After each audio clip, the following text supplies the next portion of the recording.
Hello everyone, সবাইকে স্বাগতম আমার চ্যানেলের আজকের রেসিপিতে। আজকে থাকছে ওটসের খুবই সহজ একটা রেসিপি।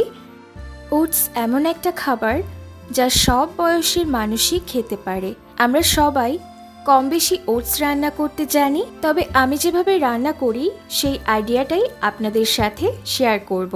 এটা যেমন স্বাস্থ্যকর, তেমনি তৈরি করতেও খুবই কম সময় লাগে। একই সাথে একবেলার মিলের জন্যও পারফেক্ট। আমি যতটুকু তৈরি করব সেটা 1 সার্ভিংয়ের জন্য।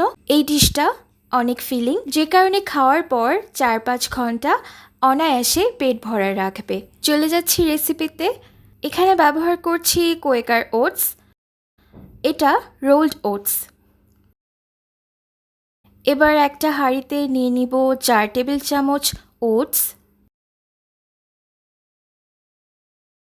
সামান্য লবণ, লাগবে 3 টেবিল চামচ গুঁড়ো দুধ, সেই সাথে 1 কাপ পরিমাণ পানিও অ্যাড করব।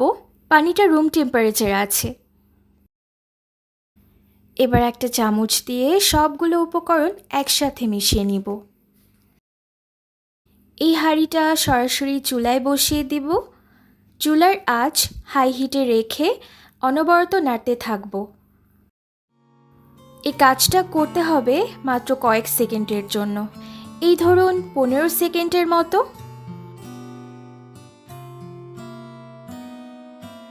যখনই মিশ্রণটা কিছুটা ঘন হয়ে আসবে তখন চুলা থেকে নামিয়ে নিব। একটু পাতলা থাকতেই নামাতে হবে, কারণ চুলা থেকে নামানোর পরও এটা আরও ঘন হবে। এবার এই মিশ্রণটাকে অন্য একটা পাত্রে উঠিয়ে নিব। এদিকে আরেকটা বাটিতে নিয়ে নিচ্ছি কলা।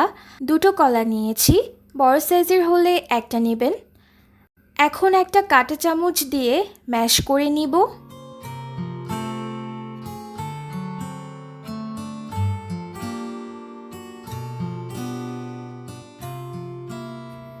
ম্যাশ হয়ে গেলে এই কলার মিশ্রণটা ওটসের মধ্যে নিয়ে নিব। সেই সাথে দিতে হবে 2 চা চামচ মধু। সব কিছু ভালোভাবে মিশিয়ে নিব। আপনারা চাইলে কিন্তু অন্য যে কোনো ফলও নিতে পারেন আপনাদের পছন্দ অনুযায়ী, যেমন আপেল, আম, বেদানা, নাশপাতি কিংবা আঙুর।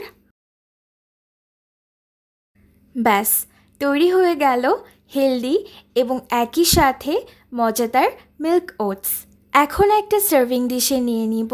কিছু ড্রাই ফ্রুটস অ্যাড করেছি, এতে করে আরও হেলদি হয়ে গেল খাবারটা। রেসিপিটা ভালো লেগে থাকলে লাইক, কমেন্ট, শেয়ার করতে ভুলবেন না। আমার চ্যানেলে নতুন হয়ে থাকলে সাবস্ক্রাইব করার অনুরোধ রইল। আজকে এখানেই বিদায় নিচ্ছি। ধন্যবাদ।